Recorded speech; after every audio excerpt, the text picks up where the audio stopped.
Skaitinys iš Skaičių knygos. Izraelitams kelionėje pradėjo kristi nuotaika. Jie ėmė bruzdėti prieš Dievą ir Mozę murmėdami: Kamgi jūs išvedėte mus iš Egipto?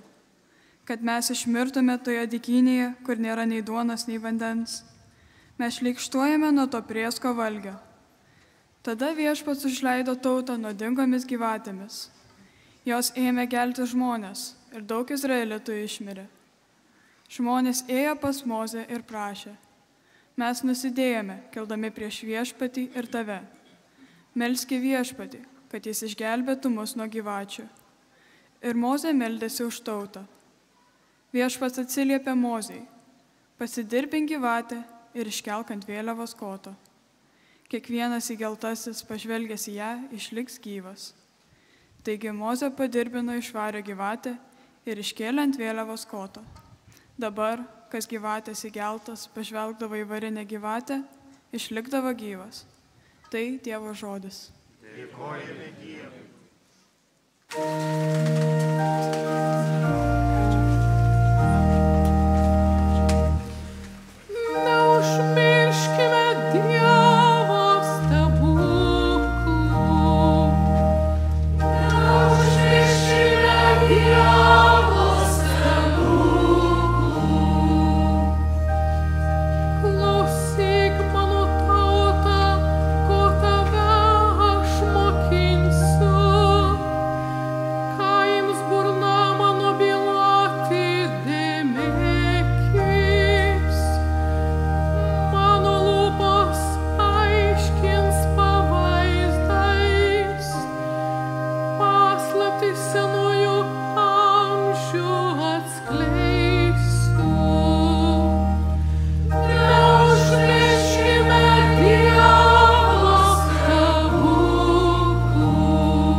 Skaitinys iš Šventojo Apaštalo Pauliaus laiško Filipiečiams.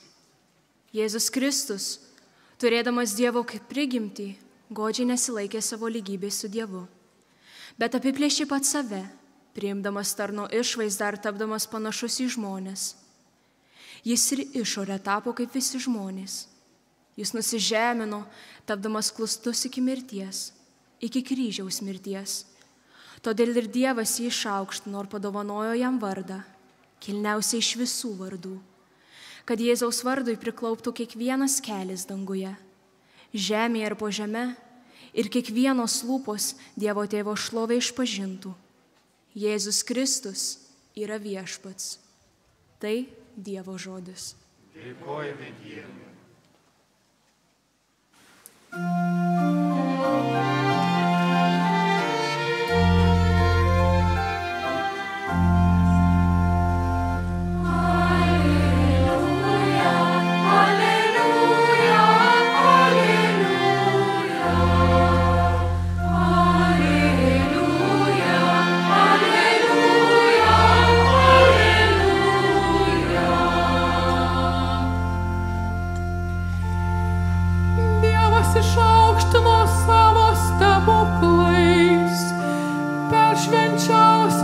Jėzaus kryžiaus vardą. Alleluja, alleluja, alleluja.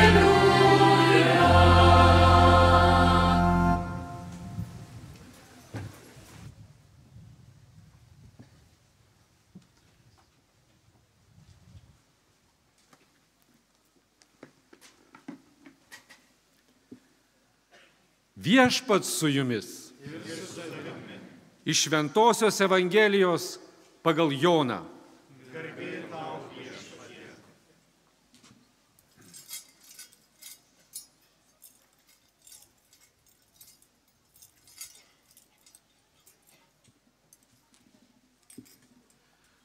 Anuo metu Jėzus pasakė Nikodemui: niekas nėra pakilęs į dangų, kaip tik žmogaus sūnus, kuris nužengė iš dangaus.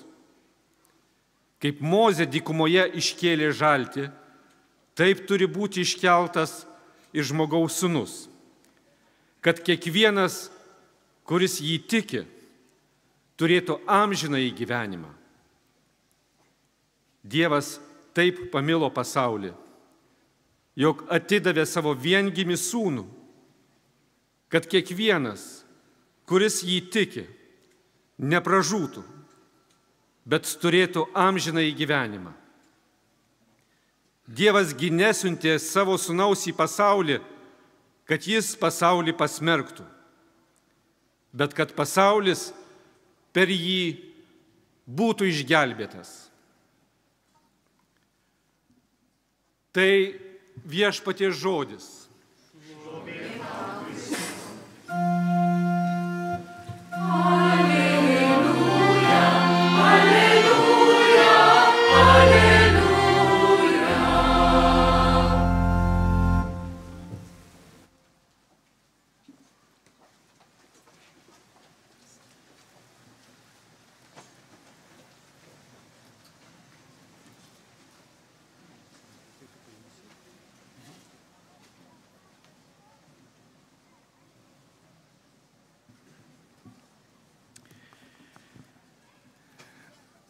Garbiname Tave, Viešpatie Jėzau Kristau, ir šloviname Tave, kad šventuoju kryžiumi atpirkai pasaulį.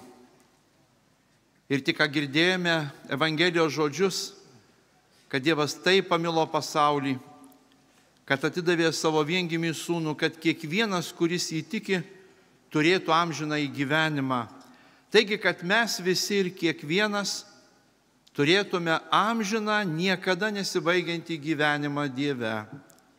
Pasiektume dangų, tą neįsivaizduojamą tikrovę, kuri mums skirta amžinai. Kaip arkivyskupas Kęstutis sveikindamas kalbėjo apie šitą išskirtinę vietą, Šiluvą, kur čia pati Dievo motina Marija prabilo ano meto vaikams. Čia nuo koplyčios, kurioje Dievo motina toje vietoje pasirodžiusi, iki bazilikos, kuriame yra nuostabus Marijos paveikslas, ėjo pėsčiomis šventasis Jonas Paulius II. Mums pažįstamas, labai pažįstamas šventasis. Šiluva, šita vieta yra kažko išskirtinė. Per visą istoriją. Jūs, mėly moksleiviai, vaikai, studentai, jūs didintys mokytojai, vadovai mokyklų, šį rytą kėlėtės truputį tikriausiai anksčiau, ėjote į mokyklą, sėdote į autobusą, kartu važiavote, klegėjo visas autobusas, klega šiandien visa Šiluvos aikštė. Tai buvo jūsų kelionė. Manau, kad šita kelionė jums atmintyje išliks. Kai kurie iš jūsų tikrai esate ne pirmą kartą. Bet į Šiluvą keliavo mūsų protėviai, seneliai ir tėvai. Daugiau 400 metų. Žinoma, tada nebuvo lengvųjų automobilių, autobusų, keliaudavo pėsčiomis po keletą dienų arba pakinkydavo arklius ir vežimu važiuodavo. Važiuodavo su vaikais, vaikų būdavo daug, 5-6 broliai seserys, visas kaimo jaunimas Važiuodavo, švęsdavo, džiaugdavosi, kalbėdavo, svajodavo. Lygiai taip pat buvo tokie linksmi, jauni, šviesūs ir laimingi, nes vaikystė yra pati nuostabiausia ir pati gražiausia. Taip, tiesa, nebuvo tuomet interneto, socialinių tinklų, mobilių telefonų, bet tikrai jie buvo laimingi. Jie tikrai turėjo ką veikti, jie tikrai turėjo įvairių pomėgių, lygiai taip pat kaip šiandien kiekvienas jaunas žmogus. Jie taip pat svajojo apie ateitį, jie taip pat turėjo problemų su savo tėvais, ne visuomet sutardavo nuomonės, didžiausias autoritetas buvo kaimo draugai. Visada tai buvo ir visada tai bus. Bet jie visi kartu keliavo čia. Ir ta tikėjimo patirtis padėjo pagrindą Lietuvai ir mūsų bažnyčiai. Keliavo, žinoma, ir suaugę žmonės, jų tėvai, kaimynai, draugai keliavo. Kaip ir šiandien čia mums vyresniems, daugiau turintiems negu 18 metų pasisekė. Mes galėjom truputį sugrįžti į vaikystę. Bet žinot, keistas dalykas. Mes, kuriems daugiau negu 18 metų, sakom, va vėl nauji metai. Kaip čia taip atsitiko? Ir vėl į mokyklą vaikai eina. Kaip čia taip atsitiko? Laikas, sakom, per daug greitai bėga. Mes, švelniai tariant, senstame. Jaunimas, vaikai niekad nenori greitai užaugti. Greitai nori užaugti. Vakar čia po mišių einant, laiminant vaikus, tėtis ir mama pakėlė vieną savo mažių, palaiminau, klausiu, sakau, kiek tau metukų, jis iškėlė 3 pirštus ir sako, flys, vyras didelis, bus greitai kaip tėtis. Keistas dalykas, bet tai būna. Bet nieko, taip gyvenimas surėdytas. Ir tie mūsų tėvai ir seneliai, kurie čia keliavo į Šiluvą, su jais keliavo visas jų gyvenimas. Rūpesčiai ir džiaugsmai. Keliavo kartu visa Lietuvos ir bažnyčios istorija, kaip ir šiandien čia yra atkeliavusi Lietuvos ir bažnyčios istorija. Keliavo karai, okupacijos, epidemijos, badmečiai, valstybingumo praradimas, tremtys, tikėjimo persekiojimas. Jūsų tėvai ir seneliai taip pat apie tai gali papasakoti. Tai gyva istorija. Mokykloje jūs mokotės istoriją ir mokotės pažinti, kokia yra mūsų valstybės ir bažnyčios praeitis. Bet dabartį kūrėme mes šitoje vietoje. Ir labai svarbu, kad čia Šiluvoje, būdami tikintys Dievą žmonėmis, jie sukūrė tai, kuo šiandien esame mes. Kad esame čia ir kad esame Dievą tikintys žmonės dėka jų tikėjimo. Šita vieta tikrai per visą Lietuvos ir bažnyčios istoriją buvo, yra ir bus išskirtinė. Kodėl?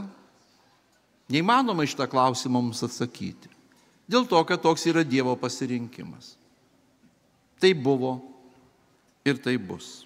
Ir mes esame šitoje vietoje. Kada atėjote į 1 klasę, aš taip pat prisimenu savo mokyklą, 1 klasę. Atėję į mokyklą mes tęsėme pasaulio pažinimo kelionę. Tikriausiai, kai buvome 6, 7 ir 8 klasėje, man atrodo, dauguma galvojame, kad mes beveik viską žinome, arba nedaug trūksta. Kai būsime 11, 12 klasėje, ko gero jau viską žinosime. Paskui gyvenimas rodė, kad yra kažkaip truputį kitaip. Pirmiausiai pasaulį atrasti ir jį pažinti padėjo mums tėtis ir mama.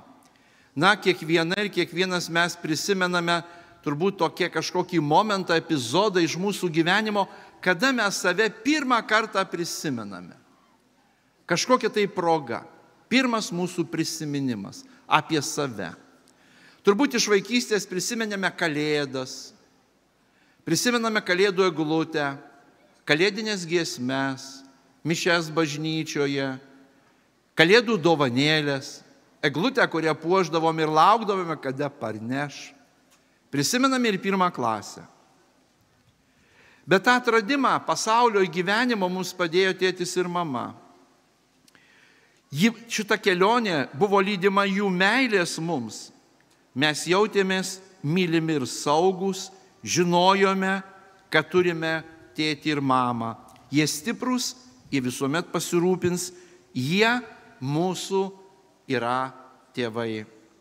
Žinoma, brestant, paauglystės metais, truputį kito mūsų požiūris, santykis, bet tai natūralu, praeis kiek laiko, taip pat tas santykis vėl keisis. Toks žmogaus gyvenimas. Mylėdami mus tėvai mums perdavė vertybės, perdavė kartu savo dorybės, mylėti ir gerbti kitą žmogų, būti teisingiams ir sąžiningiems, prisimti atsakomybę, sąžiningai ir gerai atlikti pavestą darbą. Čia taip pat namuose mes turbūt pirmą kartą persižegnojame, gal tai padėjo kartais tėtis ar mama arba mūsų močiutė. Čia taip pat pirmą kartą sužinojame apie Dievą, pamatėme šventą paveikslėlį, paklausėme, o kas yra Dievas. Šiaip į vaikų klausimus, suaugusiems kartais labai keblu atsakyti, nes nemanykime, vaikų klausimai tikrai yra labai gilūs ir dažniausiai neatsakomi, nes juose yra kažkokia tai metafizika, kur vėliau mums suaugusiems būna per daug fizikos. Tokiu būdu tėvai mus ruošė gyvenimui, suaugusio žmogaus gyvenimui. Vaikystėje daug svajojome. Svajojome kartu su kitais, su draugais, kiemo mokyklos draugais dalindavomis savo patirtimis ir svajonėmis. Svajojome taip pat, kuo būti. Baigę mokyklą, kai jūs baigsite gimnaziją, mokyklą, arba dabar jau galvojate apie tai, ką gyvenime veiksite, ką studijuosite, kai pasirinksite studijas kolegijoje ar universitete, kartu galvosite apie savo gyvenimą, apie jau suaugusio žmogaus gyvenimą. Jau nuo vaikystės kylantys jums prasmės klausimai su metais padės dar labiau pažinti pasaulį. Ne tik įgyti žinių, bet taip pat dar prasmingiau klausti. Ir žmogus gali truputį patikrinti save, kaip jis gali kelti, kokios kelti prasmės klausimus. Žmogus iš prigimties yra smalsus.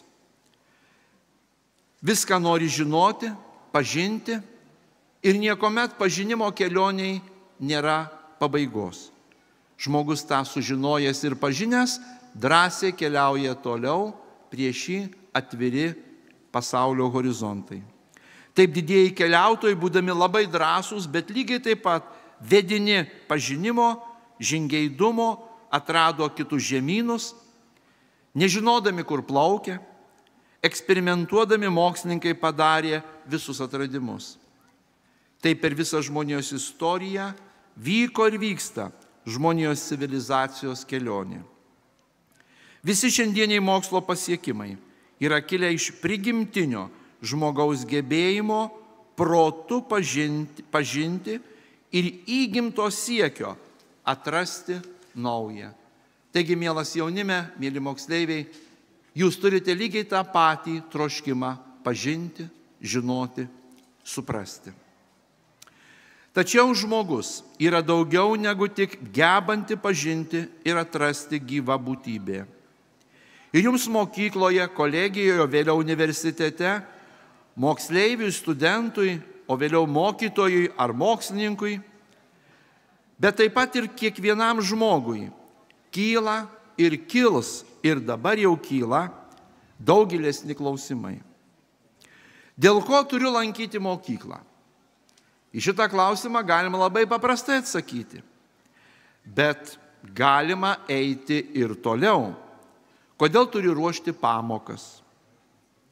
Kodėl turiu lankyti arba noriu lankyti treniruotę, studijuoti universitete, atlikinėti vėliau įvairius tyrimus, galiausiai kodėl turiu dirbti? Koks viso to tikslas? Ar to pakanka, kad šiandieniniai pasiekimai gyvenimą padaro patogesniu ir to pakanka? Koks yra viso to tikslas? Ar tai, ką vadiname progresu ir pažanga, daro mane laimingesniu? Ar nežiūrint visos pažangos, šiandien pasaulis tapo saugesnis? Ar visos technologijos negali būti nukreiptos tiesiog žmonijos susinaikinimui? Ar žemė ir gamta, nežiūrint visų pažangos procesų, tapo švaresni ir patogesni žmogui gyventi? Galiausiai pats žmogus, ar tapo laisvesnis ir laimingesnis? Galiausiai žmogaus gyvenimas, mes visi suprantame, yra ribotas. Tad koks mano gyvenimo galutinis tikslas? Kokia visos civilizacijos pasiekimų prasmė, kur link keliauja pasaulis? Ar žmogaus protas yra pajėgus ir ar gali būti visako pažinimo masteliu? Ar gali būti masteliu išmatuoti visai tikroviai? Tai, kurią jau šiandien pažįsta ir tai, apie kurią net neįsivaizduoja. Galiausiai, kas yra žmogus? Ir kokia gyvenimo prasmė? Kodėl žmogus kenčia ir miršta? Kodėl yra blogis? Kas yra anapus mirties? Šitie klausimai leidžia teisingai vertinti empirinį žmogaus pažinimą, proto ir tikėjimo santykio būtinumą. Padeda suprasti, kad žmogus yra didžiulis slėpinys, kurio net mūsų protas nepajėgia suprasti ir apibrėžti. Mes įvairiose mokslo srityse galime tik prisiliesti prie šito slėpinio, kaip ir prie bet kurios tikrovės. Kada būsite Vatikane, Šventojo Siksto koplyčioje, kuri įeina į Vatikano muziejų kompleksą, jūs lubose rasite genialų garsaus Michelangelo tapytas freskas, kaip ir eilės kitų menininkų sukurtus istorinio meno šedevrus. Turbūt jums gerai žinoma, kai Dievas kūrėjas savo ranka paliečia Adomo pirštą. Dievo pirštas linksta link Adomo piršto, kad jį paliestų, kad Adomas būtų žmogumi. Bet atkreipkite dėmesį, aišku, internete tai galite pamatyti, bet gyvai geriau, kad Dievas kūrėjas kita ranka yra apsikabinęs Sofiją, išmintį. Ta Dievo kūrybos genialumo išmintis yra įrašyta kiekvienoj būtybei, kiekvienoj ląsteliai, kiekviename dalyke, kuris egzistuoja. Dievo išmintis. Šventasis Jonas Paulius II prieš 30 metų apaštalinės kelionės metu Šventų Jonų bažnyčioje Vilniaus universitete susitiko su mokslo, meno ir kultūros žmonėmis. Jo pasakyta kalba, atrodo, yra dar aktualesnė šiandien apie tai, ką popiežius tuo met prieš 30 metų kalbėjo. Verta ją labai įdėmiai perskaityti. Tame susitikime popiežius kalbėjo apie mąstymo etiką, kuri ieško ne vien loginio tikslumo, bet proto veiklai sukuria dvasinį klimatą. Mąstymas nėra su nieko nesusijusi smegenų veikla, jis artimai susietas su visų žmogaus gyvenimu. Taip sukuriamas pagarbus santykis tarp tikėjimo ir mokslo ir tuo pačiu užtikrinamas tampri vidinė sąsaja tarp tiesos ir gėrio. Dievo sukurtas nuostabus mikro ir makro pasaulis nenustoja stebinti. Vis kažką atradus, prieš empirinį žmogaus protą ir pažinimą atsiveria dar labiau stebinantis kūrėjo išminties horizontai. Štai kodėl tarp tikėjimo ir mokslo neįmanomas joks prieštaravimas. Priešingai, jie vienas kitą papildo ir yra vienas kito būtinai reikalingi. Šiandien, švenčiant kryžiaus išaukštinimo liturginę šventę, labai prasminga atkreipti dėmesį į apaštalo Pauliaus pirmo laiško korintiečiams pristatytą mums kryžiaus paslaptį kaip giliausią pažinimą ir giliausią visako išmintį. Būdamas šitoje tikinčiųjų bendruomenėje, apaštalas Paulius net buvo pasiryžęs nežinoti nieko kito, kaip tik Jėzų Kristų ir tą nukryžiuotą. Kristaus kryžiuje glūdi visa Dievo meilė žmogui, kurios mes kiekvienas ilgimės ir esame tos Dievo meilės apkabinti. Kryžiuje glūdi pažinimas ir išmintis, tikroji žmogaus vertė, gyvenimo prasmė ir tikslas. Visos žmonijos pastangos ir pasiekimus vainikuojanti pilnatvė ir prasmė, kurios mes iš savo prigimties visi trokštame, net to ir sąmoningai nesuvokdami. Jame gelbstinti žmogų Dievo galybė, tikrasis išaukštinimas, prie visko, kas silpna, pasilenkianti Dievo meilė. Kristus ant kryžiaus pasirinko, kas pasaulio akimis žiūrint yra kvaila, silpna, žemos kilmės, kas paniekinta ir ko nėra. Ir mums tapo išmintimi, teisumu, pašventinimu ir atpirkimu, kad anot rašto, kas giriasi, girtųsi viešpačiu. Ir šitoji kryžiaus išmintis ir galybė yra skirta visų mūsų išaukštinimui. Ir mus visus vedanti į neįsivaizduojamą žmogui tikrovę, ko akis neregėjo, ko ausis negirdėjo, kad žmogui į mintį net netėjo, tai paruošė Dievas tiems, kurie jį myli. Amen.